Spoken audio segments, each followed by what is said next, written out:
আচ্ছা, তাহলে আমার গল্পটা শুরু করা যাক। আপনারা ভাবেন আপনাদের কাজটা খুব কঠিন? আরে আমার কথা ভাবুন তো, আমাকে তো সারাদিন আপনাদের সবাইকে সোজা করে ধরে রাখতে হয়। চলুন আজ এই নিয়েই কথা বলি। তো আমার জীবনের নকশাটা কেমন ছিল? মানে এই যে জেলি মোল্ড থেকে এমন মজবুত একটা অবলম্বন হয়ে ওঠা, বিশ্বাস করুন আমি কিন্তু সবসময় এমন শক্ত ছিলাম না। আমারও একটা শুরু ছিল, বেশ নরম একটা শুরু। আমি কিন্তু জন্ম থেকেই এমন পাথরের মতো শক্ত ছিলাম না, একদমই না। আমার শুরুটা হয়েছিল ভাবুন তো, একটা নরম নকশা দিয়ে, অনেকটা কার্টিলেজের ছাঁচের মতো। কি যে নরম আর নমনীয় ছিলাম তখন। জানেন আমাকে কিভাবে বানানো হলো? বেশ মজার একটা পদ্ধতি কিন্তু। প্রথমে ওই যে বললাম একটা নরম কার্টিলেজের ছাঁচ তৈরি হয়, ঠিক যেন একটা জেলি মোল্ড। এরপর আসে আমার কারিগরেরা, অস্টিওব্লাস্ট বলে ওদের। ওরা এসে ওই নরম ছাঁচের ওপর শক্ত কংক্রিটের মতো জিনিস জমা করতে থাকে, ব্যাস। আর তারপর ওই কাঠামোটা আস্তে আস্তে বড় হতে থাকে, আর লম্বা হওয়ার জন্য কিছু জায়গা মানে গ্রোথ প্লেট রেখে দেয়। এভাবেই কিন্তু আমি আজকের এই রূপে বেড়ে উঠেছি। ভাবছেন বড় হয়ে গেছি মানেই আমার কাজ শেষ? মোটেই না। আমার আসল কাজ তো চলতেই থাকে। আমার ভেতরে আছে একটা রিমডেলিং টিম, যারা দিন রাত মানে 24/7 কাজ করে। এই এক বিরতিহীন নির্মাণ কাজ, বুঝলেন? চলুন পরিচয় করিয়ে দিই আমার এই অসাধারণ টিমের সাথে। একদিকে আছে আমার বিল্ডার বা নির্মাতার দল, যাদের নাম অস্টিওব্লাস্ট। এদের কাজ হলো নতুন করে আমাকে গড়ে তোলা। আর অন্যদিকে আছে আমার ডেমোলিশন বা ধ্বংসকারী দল, অস্টিওক্লাস্ট। এদের কাজ হলো আমার পুরনো জীর্ণ অংশগুলো ভেঙে ফেলা। পুরো ব্যাপারটা একটা কনস্ট্রাকশন সাইটের মতো, যেখানে সারাক্ষণ ভাঙা গড়ার খেলা চলে। এখন এই দুই দলের মধ্যে যোগাযোগটা হয় কিভাবে? খুবই ইন্টারেস্টিং। একটা সিগন্যাল আছে, র্যাঙ্ক এল। এটাকে বলতে পারেন কাজ শুরু করো সিগন্যাল। যখনই নির্মাতারা এই সিগন্যালটা পাঠায়, ধ্বংসকারী দল বুঝে যায় ওকে, এবার ভাঙার সময় হয়েছে। ঠিক যেন বসের কাছ থেকে একটা ওয়ার্ক অর্ডার চলে এলো। শুধু ভাঙলেই তো চলবে না, কাজ থামাতেও তো হবে, তাই না? না হলে তো আমি আর থাকবো না। এর জন্য আছে ওপিজি, মানে কাজ থামাও সিগন্যাল। এটা ওই কাজ শুরু করো সিগন্যালটাকে ব্লক করে দেয়, যাতে ধ্বংসকারী দলটা বাড়াবাড়ি রকমের কিছু করে না ফেলে। এই দুই সিগন্যালের মধ্যে যে সূক্ষ্ম একটা ভারসাম্য, সেটাই কিন্তু আমার সুস্থ থাকার আসল রহস্য। আমার জীবনেও খারাপ দিন আসে, আর সবচেয়ে খারাপ দিন ছিল যেদিন আমি ভেঙেছিলাম। হ্যাঁ, আমার কর্মজীবনের সবচেয়ে কালো দিন। ভাবুন, সারা জীবন সবাইকে আগলে রাখার পর হঠাৎ একদিন, সেরা কর্মীদের সাথেও তো এমনটা হয়, তাই না?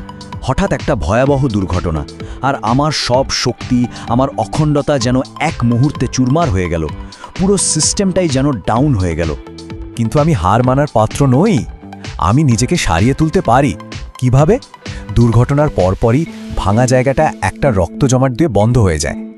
এক সপ্তাহের মধ্যে সেখানে একটা নরম ভাড়ার মতো তৈরি হয়। তারপর 2-3 সপ্তাহের মধ্যে সেই ভাড়াটা শক্ত হতে শুরু করে, আর কয়েক মাস পর পুরো জায়গাটা এমনভাবে মেরামত হয়ে যায় যে আমি আবার আগের মতো শক্তিশালী হয়ে উঠি, কাজে ফেরার জন্য একদম ফিট। হঠাৎ ভেঙে যাওয়া তো একটা বড় দুর্ঘটনা, কিন্তু এর চেয়েও ভয়ঙ্কর একটা বিপদ আছে, যেটা আসে খুব ধীরে, নীরবে, যখন আমি ভেতর থেকে ফাঁপা হতে শুরু করি। আচ্ছা ভাবুন তো, কি হবে যদি আমার ওই যে নির্মাতা আর ধ্বংসকারী দল, তাদের মধ্যেকার ভারসাম্যটা বছরের পর বছর ধরে নষ্ট হয়ে যায়? যদি ভাঙার কাজটা গড়ার কাজের চেয়ে অনেক অনেক বেশি হতে থাকে? ঠিক তখনই আমার জীবনে নেমে আসে অস্টিওপোরোসিস। আমার ভেতরের কাঠামোটা, যেটা একসময় খুব মজবুত ছিল, সেটা বিপজ্জনকভাবে পাতলা আর ঝাঁঝরা হয়ে যায়। জিনিস কিন্তু একই থাকে, কিন্তু পরিমাণটা অনেক কমে যায়। ফলাফল, আমি হয়ে পড়ি ভীষণ ভঙ্গুর আর দুর্বল। দেখুন পার্থক্যটা কত স্পষ্ট। আমার সেরা সময়ে ভেতরের কাঠামোটা ছিল ঘন আর মজবুত। নির্মাতা আর ধ্বংসকারী দল দুজনই একেবারে তাল মিলিয়ে কাজ করত। কিন্তু অস্টিওপোরোসিস হলে কি হয়? কাঠামোটা হয়ে যায় পাতলা, ভঙ্গুর। কারণ আমার ধ্বংসকারী দলটা তখন ওভারটাইম কাজ করে, কিন্তু সেই তুলনায় নির্মাতা থাকে না বললেই চলে। আর সবচেয়ে ভয়ের ব্যাপার হলো, এই সর্বনাশটা ঘটে খুব নীরবে। যেমন ধরুন, মেনোপজের পর শরীরে ইস্ট্রোজেনের ঘাটতি হয়, আর সেটাই আমার ধ্বংসকারী দলকে অতিরিক্ত কাজ করার জন্য যেন একটা সবুজ সংকেত দিয়ে দেয়, আর সাথে সাথেই পুরো ভারসাম্যটা নষ্ট হয়ে যায়। আমার আত্মজীবনীর প্রায় শেষ পর্যায়ে চলে এসেছি।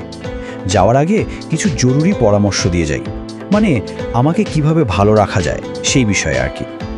আমার যত্ন নেওয়ার জন্য কয়েকটা সহজ নিয়ম মেনে চললেই হবে। 1. আমাকে গড়ার জন্য প্রয়োজনীয় সরঞ্জাম দিন, মানে নিয়মিত ক্যালসিয়াম আর ভিটামিন ডি। 2, আমাকে কাজে লাগান। যত খাটাবেন, বিশেষ করে ব্যায়ামের মাধ্যমে, আমি তত শক্তিশালী হব। 3, আমার জীবনচক্রটা মনে রাখবেন, যৌবনই কিন্তু আমি সবচেয়ে মজবুত হই।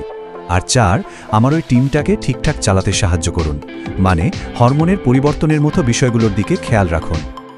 মনে রাখবেন, আমি সেই নীরব অংশীদার যে আপনাদের সবাইকে একসুতো গেঁথে রেখেছে। আমার যত্ন নিন, দেখবেন আমিও সারা জীবন আপনাদের পাশেই থাকব, একদম মজবুতভাবে।